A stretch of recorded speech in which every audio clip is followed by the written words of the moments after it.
Ikaw? Oo, ikaw. Okay. May nagsabi na ba sa'yo ng stretching and warm-up muna bago buhat?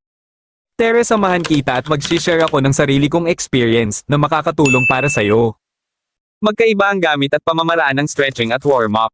Ang benefits ng stretching ay muscle flexibility, joint lubrication, and improved blood circulation. Ang stretching ay naglalayong mapalakas ang flexibility ng muscle at joints at magkaroon ng mayong na blood flow sa muscle area na gagamitin. Ginagamitan ito ng simpleng galaw, minsan ginagamitan din ng small dumbbells or long stick upang mas ma-activate ang muscle and joints. Ang warm-up naman ay ang pagbuhat ng bahagyang mabigat upang ma-activate ang muscle na gagamitin. Madalas itong ginagawa sa unang set ng program para ma-activate ang muscle at mag-circulate na ang blood, oxygen and other nutrients to your muscle. Gaya ng nasa video. Ito ang benefits ng pag-warm-up.